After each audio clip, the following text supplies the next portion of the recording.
emerge as a premier center of knowledge for global and national stakeholders. It seeks to contribute to India's vision of a peaceful, prosperous, and stable world order based on rule of law.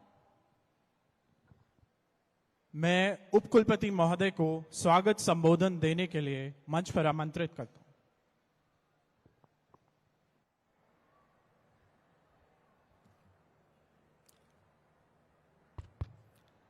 Namaste Bharat. Since designating RRU as a center of excellence by the Honorable Prime Minister at the DGP-IGP conference in September 2022 and calling upon the RRU to become a global leader in the field of internal security, correctional administration and police-related research, training and technologies during Amrit Kal by the Government of India, welcoming Sri Bhupendra Bhai Patel, Honorable Chief Minister at the RRU, is a matter of profound honor and encouragement to us all. Sri Hrishikesh Bhai Patel, Honorable Education and Law Minister, his presence adds into the overall environment of India can do it. Joint Secretary Sri Anil Subramaniam and other colleagues from the Internal Security Division of the Ministry of Home Affairs keep facilitating realization of RRU mandate, and I gratefully acknowledge their presence in the midst of us. Presence of respected colleagues from the National Security Guard, Niti Aayog, Education Department of Gujarat, Tribal Development Department of Gujarat, adding to the feeling of national integrity and unity. RRU welcomes representatives of Central Armed Police Forces, Armed Forces, Central Police Organizations, State Police Organizations, private, corporate and industrial security industry.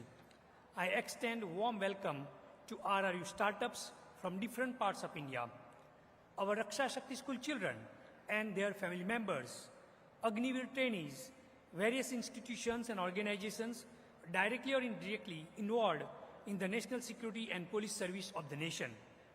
I thank my faculty, staff and students from Lawar Gujarat campus, Pasighat Arunachal campus, Lucknow Uttar Pradesh campus, Puducherry Shivamogga Karnataka campus, who are joining to witness inauguration and dedication of projects by the Honorable Chief Minister on behalf of the Honorable Union Home Minister, Sri Amit Shah. We thank for the valuable time and welcome members of print and electronic media, ladies and gentlemen. RRU is initiating today long-term visionary projects which will directly help our security forces, agencies and police. First is the Raksha Shakti School, a unique vision of the Union Home Minister Amit Shah. Second, National Bomb Data Center of the National Security Guard, Ministry of Home Affairs, which holds the critical responsibility of serving as the National Improvised Explosive Device Repository and functions as the nodal agency for all IED blast incidents in the country. RRU and NSG have come together to develop a comprehensive national IED data management system, which will provide a unified platform for the data ingestion, analysis and correlation, serving as a centralized repository for all bomb data. Third, Atal Innovation Center, RRU Incubation Foundation. An Atal Incubation Center in partnership with Atal Innovation Mission, Niti Aayog, Government of India, will provide an excellent platform to young entrepreneurs and innovators for innovation and incubation projects in the domain of safety, security, and policy to all security forces, agencies, institutions across the country working on indigenization and innovation-related research and development. Fourth, RRU is contributing to the Agniveer mission of the Raksha Mantralaya under the overall vision of the Honorable Prime Minister, and we hope that RRU training to our youth from tribal districts will enable them to succeed and serve the nation for a long time. Finally, gratefully acknowledging the most generous contribution of the Gujarat government for 230 acres of land and 200 crore rupees grant to the Raksha Shakti University, the predecessor of RRU. We are embarking upon developing world-class infrastructure and amenities for our girls and boys who want to study, do research, undertake training, collaborate with private and corporate industry and government to serve the security of the nation with the solid support of the Ministry of Home Affairs, Government of India, in the tune of nearly 500 crore rupees. We take this opportunity to acknowledge with gratitude and the current architect, Mamta Shah and Associates, previous architect Vastu Silp, the campus development construction companies, R&B Department of Gujarat Government, CPWD Department of Government of India, and our internal team led by Sri Vishwavatar Singh in the realization of this monumental infrastructure for the nation. We look forward to the continuous patronage and support of the Government of India, all state governments, especially State Government of Gujarat, our security and armed forces in our relentless efforts to serve their cause through the means of training, research, education and extension. Jai Hind. धन्यवाद sir. अब मैं मुख्य अतिथि श्री भूपेंद्र भाई पटेल जी से विभिन्न परियोजनाओं के लिए पट्टिका का अनावरण करने का अनुरोध करता हूं।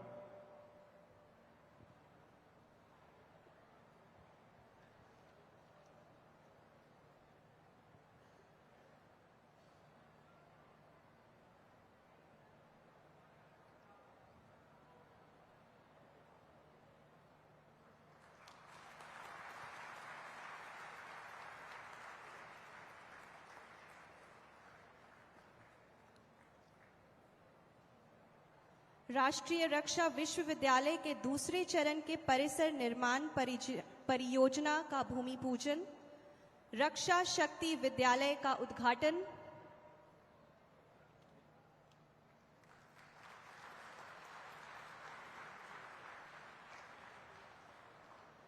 राष्ट्रीय रक्षा विश्वविद्यालय के राष्ट्रीय IID डेटा प्रबंधन प्रणाली हेतु राष्ट्रीय बम डेटा केंद्र का उद्घाटन,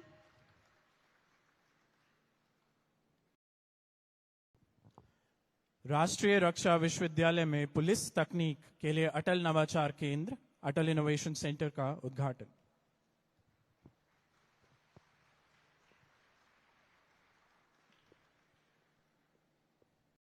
थैंक यू सर। मैं मुख्य अतिथिगण से पुस्तक विमोचन करने का अनुरोध करूंगी। शक्ति ध्वनि।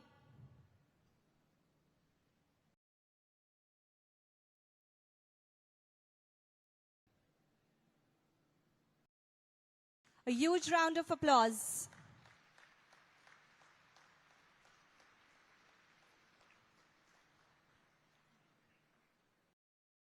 RRU 365 Days Coffee Table Book.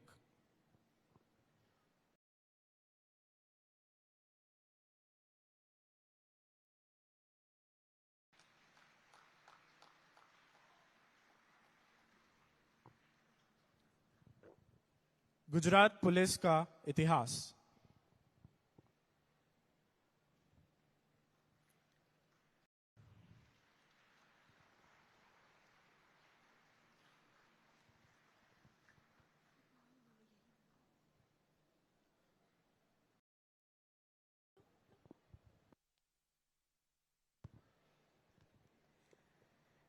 मैं माननीय मुख्यमंत्री से NACP ओखा DIG NACP को डिप्लोमा प्रमाण पत्र प्रदान करने का अनुरोध करती हूं।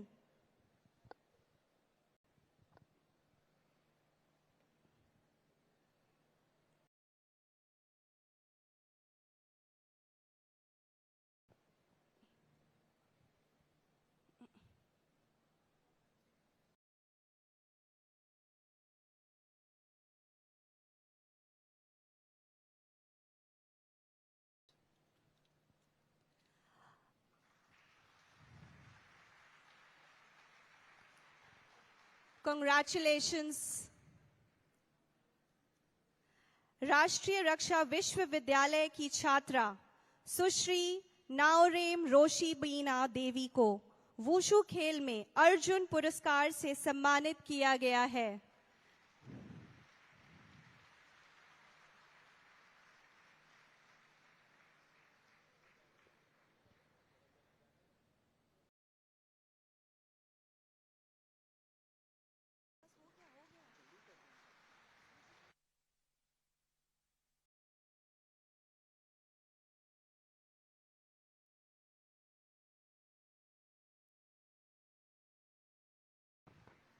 Congratulations.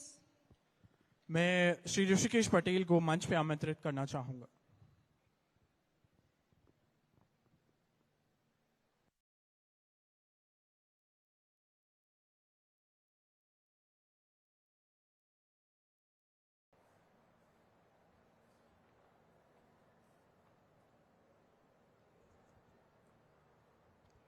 भारत माता की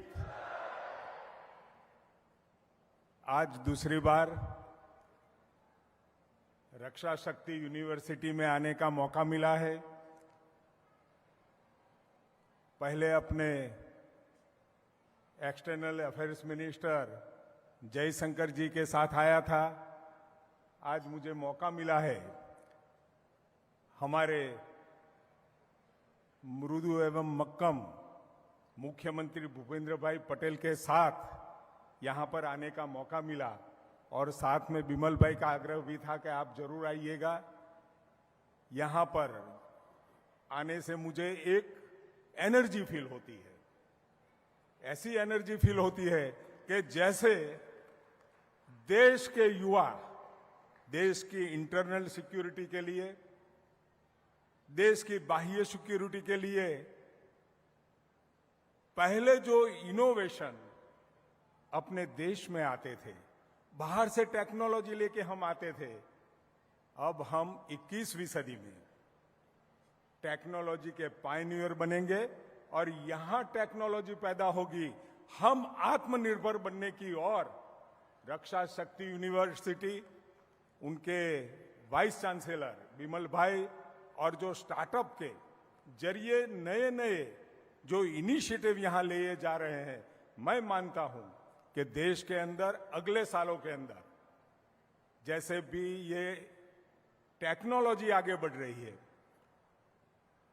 आर्टिफिशियल इंटेलिजेंस, साइबर सिक्योरिटी पे खतरा, साइबर सिक्योरिटी और जो बड़े बड़े हमारे जो विजन्स कार्यक्रम चल रहे हैं, वहां पर साइबर अटैकिंग हो रहा है और कहीं पर आज तो दुनिया भर में आतंकवादी गतिविधियां भी जो चल रही है, उसका उपाय ढूंढने के लिए जो मक्कम गति से रक्षा शक्ति यूनिवर्सिटी के अपने सभी फैकल्टी मेंबर्स और सभी विद्यार्थी लोग यहां पर जुटे हुए हैं, मैं मानता हूं कि अगले सालों के अंदर, और जब भी नरेंद्र भाई मोदी साहब जब भी कोई काम करते हैं तो बहुत आगे की सोच के करते हैं।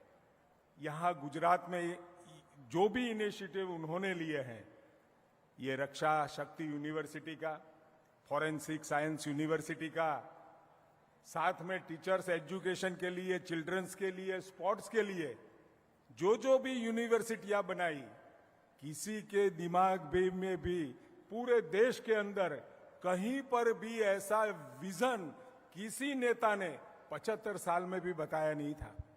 वैसा विजन हमारे मुख्यमंत्री के तौर पर आदरणीय नरेंद्र भाई मोदी साहब ने जो बताया, मैं मानता हूं अपना ये विजनरी लीडर, अपना नेता अपने देश को 47 से पहले 10 सालों में उन्होंने जो फाउंडेशन रखा है विकसित होने का, इनोवेशंस लाने का नहीं, इनोवेशन यहां करके, यहां टेक्नोलॉजी को पैदा करके, क्योंकि हमारे पास बहुत सारी टेक्नोलॉजी और उसको इनोवेट कर सके ऐसा स्किल, इंटेलेक्चुअल स्टूडेंट हमारे यहां है।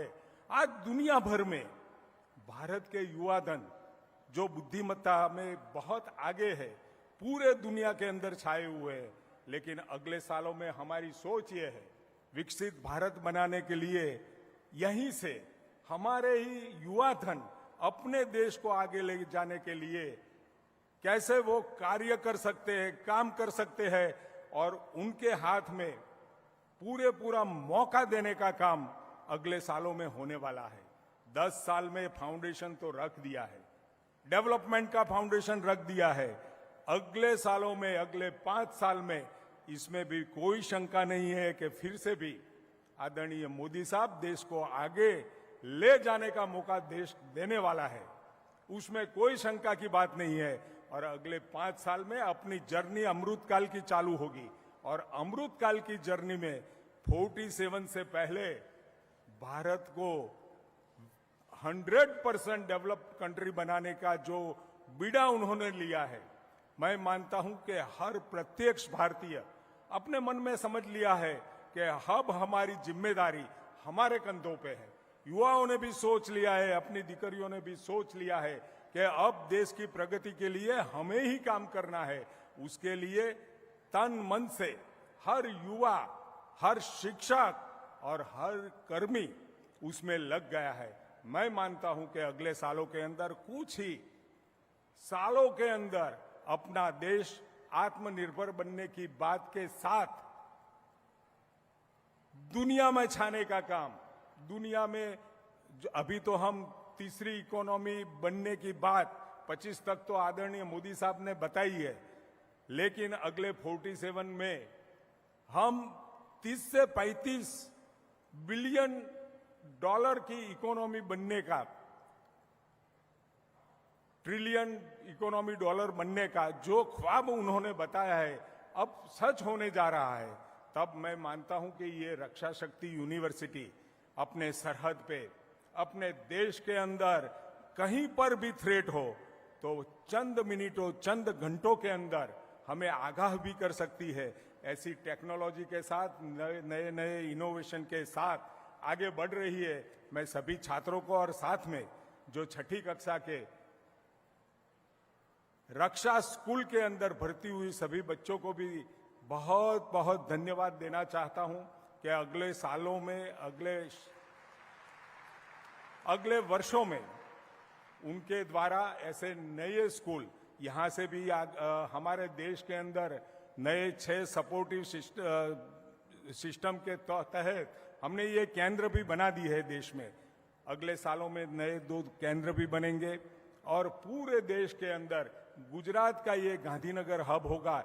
यहाँ के रक्षा से जुड़ी हुई कोई भी बात यहाँ से पैदा होगी और अपने लश्कर तक, अपने इंटेलिजेंस तक और साथ में अपनी पुलिस तक हम पहुंचा सके, ऐसा बढ़िया इंफ्रास्ट्रक्चर यहाँ से बनेगा।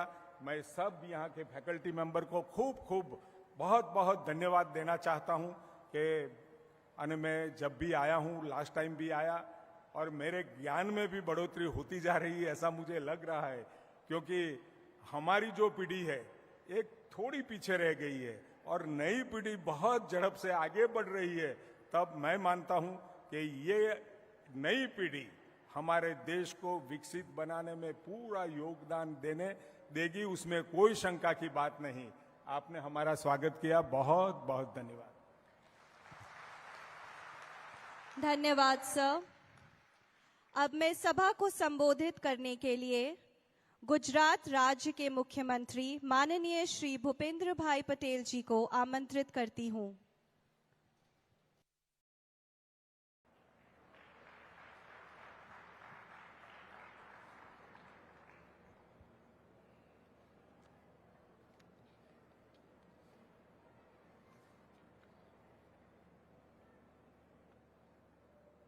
राष्ट्रीय रक्षा विश्वविद्यालय द्वारा आयोजित national security and police project के शुभारंभ एवं शिलान्यास के अवसर पर हमारे साथ मंच पर उपस्थित मेरे साथी मंत्री श्री ऋषिकेश भाई पटेल, रक्षा शक्ति विश्वविद्यालय के कुलपति डॉक्टर विमल भाई पटेल, उपकुलपति श्री कल्पेश वांड्रा, डीन श्री सुशील गोस्वामी, रजिस्ट्रार श्री शिशिर गुप्ता, सेना के अधिकारीगण, विविध शाखाएं के प्रोफेसर्स, विद्यार्थी मित्र, प्रेस मीडिया के मित्र, आप सभी को मेरा नमस्कार।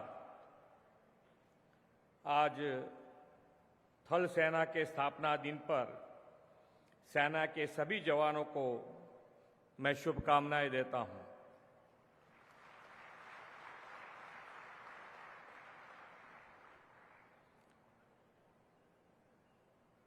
आज सुबह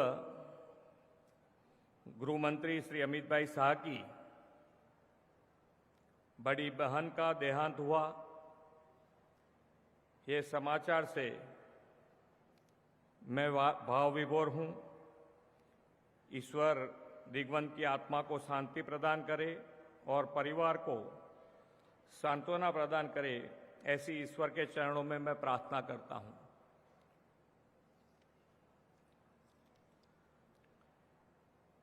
विश्व के सर्वाधिक लोकप्रिय नेता और देश के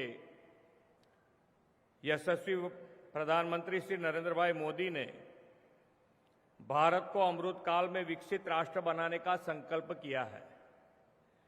2047 में जब भारत की आजादी के 100 वर्ष पूरे होंगे, तब हमारा देश विकसित राष्ट्र हो, एक भारत श्रेष्ठ भारत हो और आत्मनिर्भर भारत हो, यह विजन माननीय प्रधानमंत्री जी ने दिया है। प्रधानमंत्री जी ने देश को केवल आर्थिक नजरिए से ही विकसित राष्ट्र बनाने का सपना नहीं देखा है, बल्कि उनका विजन है कि भारत विश्व का सबसे सुरक्षित देश भी हो।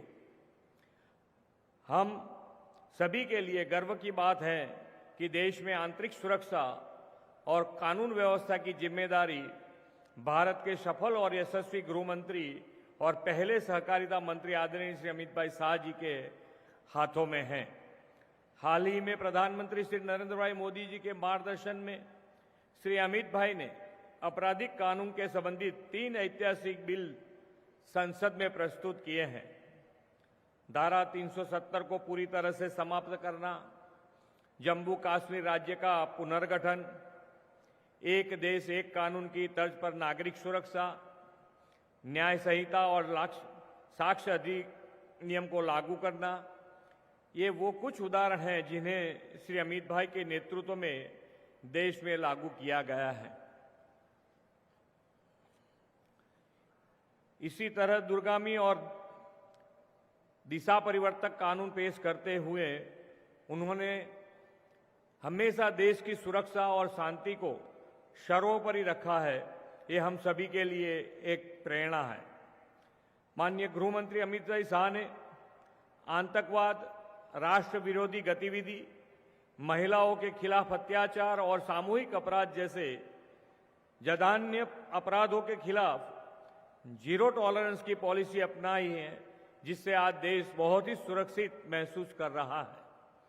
प्रधानमंत्री श्री नरेंद्र भाई मोदी जी के मार्गदर्शन में ये नए कानून भारत में सुरक्षा, न्याय और दंड विधान बनाने रखें और सुरक्षित विकसित राष्ट्र बनाने में अपना महत्वपूर्ण योगदान देंगे। ये नए कानून न्याय सुरक्षा प्रणाली में त्वरित कार्यवाही और टेक्नोलॉजी के उपयोग पर जोर देते हैं। इन ऐतिहासिक कानूनों को बनाकर देश की एकता, अखंडता और सुरक्षा को और मजबूत बनाने के लिए हम माननीय प्रधानमंत्री श्री नरेंद्र भाई मोदी और गृह मंत्री श्री अमित शाह जी के आभारी हैं। आपके कुशल नेतृत्व में BSF, CISF, CRPF, ITBP, NSG, SSB सहित और भी दूसरी सुरक्षा एजेंसियों और बेहतर हो गई हैं। गृह मंत्री जी ने देश में सुरक्षा व्यवस्था को नए आयाम दिए हैं। प्रधानमंत्री श्री नरेंद्र भाई मोदी ने गुजरात के मुख्यमंत्री के रूप में रक्षा शक्ति यूनिवर्सिटी की नींव रखी है। उन्होंने इस यूनिवर्सिटी को राष्ट्रीय दर्जा देकर नेशनल सिक्योरिटी और पुलिसिंग सेक्टर में अग्रिम संस्था की पूरे देश में पहुंच बढ़ा दी है।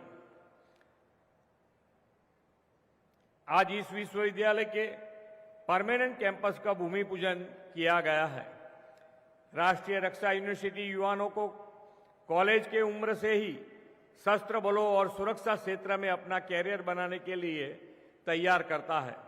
अब प्रधानमंत्री श्री नरेंद्र भाई मोदी और माननीय अमित भाई ने छात्रों युवाओं को स्कूल के दिनों से ही सुरक्षा और सलामती का पाठ सिखाने के लिए रक्षा शक्ति स्कूल की भी अवधारणा दी है। गुजरात में 5 रक्षा शक्ति स्कूल कार्य कर रहे हैं और आने वाले समय में 5 नए रक्षा शक्ति स्कूल शुरू होने जाएंगे। राष्ट्रीय रक्षा यूनिवर्सिटी से जुड़े ये रक्षा शक्ति स्कूल पूरे भारत में शुरू किए जाने हैं। अब देश में बच्चों को स्कूल से ही डिफेंस और पुलिस कर्मी बनने की ट्रेनिंग मिलेगी। इसके अलावा स्कूल के बच्चों में संयम, अनुशासन, श्रम के प्रति सम्मान, राष्ट्रीय गौरव, जिम्मेदारी, लैंगिक संवेदनशीलता जैसे मूल्यों को भी विकसित किया जाएगा। ऐसे नव विचार और अग्रिम पहल देने के लिए मैं प्रधानमंत्री जी और गृह मंत्री जी का आभारी हूं। राष्ट्रीय सुरक्षा के क्षेत्र में युवाओं को इनोवेशन और प्रॉब्लम सॉल्विंग स्किल सिखाने के लिए रक्षा यूनिवर्सिटी में अटल इंक्यूबेशन सेंटर भी संचालित किया गया है। यह इंक्यूबेशन सेंटर नेशनल सिक्योरिटी सहित दूसरे इंपॉर्टेंट सेक्टर में आर्टिफिशियल इंटेलिजेंस, रोबोटिक्स और साइबर सिक्योरिटी टूल्स के उपयोग से इनोवेशन करने के लिए इंपॉर्टेंट प्लेटफॉर्म बनेगा। देशवासियों को विश्वास है कि अमित भाई शाह के नेतृत्व में हमें नई सुरक्षा परियोजनाओं और पहल मिलती रहेगी। नेशनल बॉम्ब डेटा सेंटर का national ID data management system भी आज लॉन्च किया गया है। कॉम्प्रेसिव डेटाबेस तैयार होने से online data collection, data analysis और रियल टाइम डेटा शेयरिंग करना संभव होगा। इन प्रोजेक्ट का लाभ भारत सरकार सहित सभी राज्यों की सुरक्षा एजेंसियों को भी मिलना है। आदरणीय अमित भाई के नेतृत्व में केंद्रीय गृह विभाग देश के सिक्योरिटी एपार्ट सेटअप को फ्यूचर रेडी बनाने और सभी चुनौतियों का सामना करने के लिए सज्ज कर रहा है। मुझे विश्वास है कि हम प्रधानमंत्री श्री नरेंद्र भाई मोदी जी के नेतृत्व में एक साथ मिलकर विकसित भारत और सुरक्षित भारत के सभी लक्ष्य को हासिल करेंगे। इस विश्वास के साथ मैं अपनी वाणी को विराम देता हूं। भारत माता की जय, वंदे मातरम, जय जय गरवी गुजरात। धन्यवाद सर। अब मैं प्रतिकुलपति आरआरयू प्रोफेसर कल्पेश वांड्रा जी को धन्यवाद प्रस्ताव देने के लिए आमंत्रित करता हूं।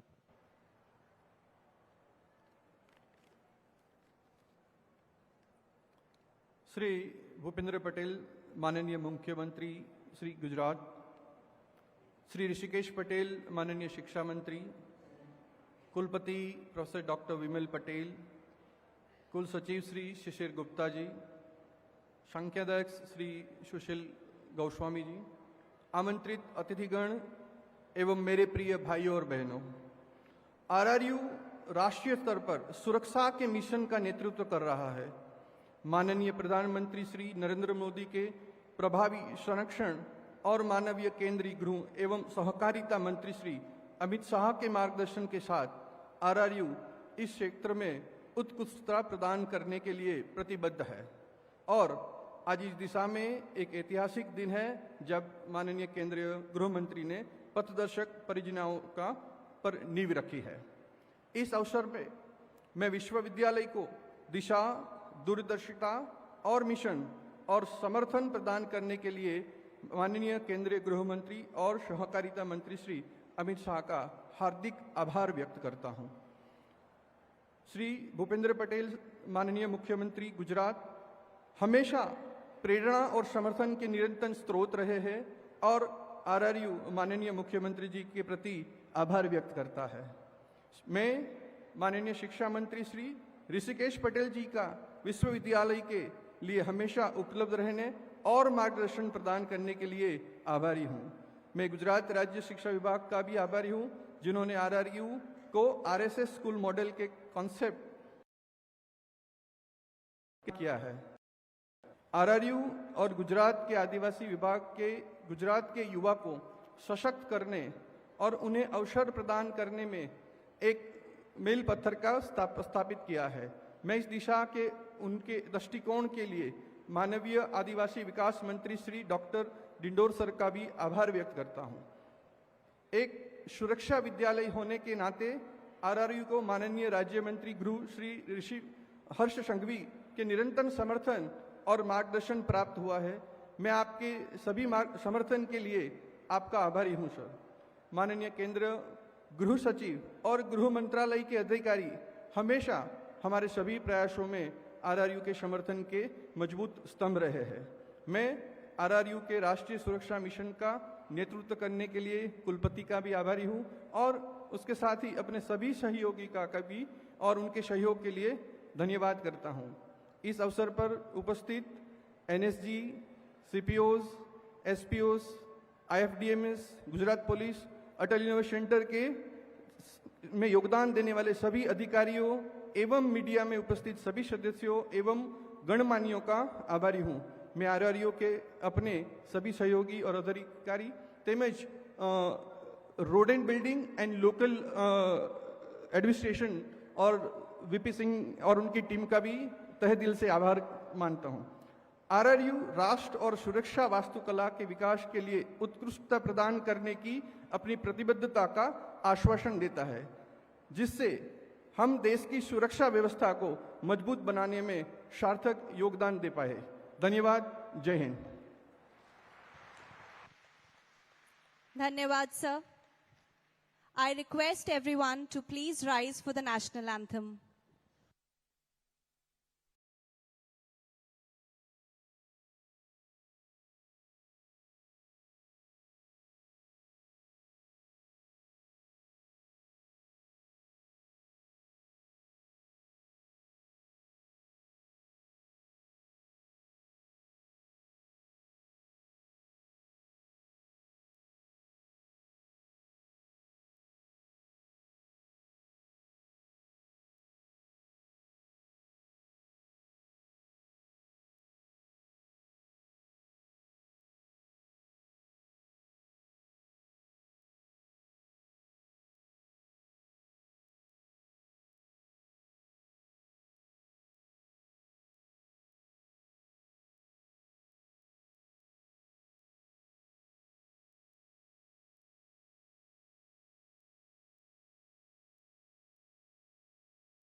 I request the audience to remain standing while the dignitaries leave.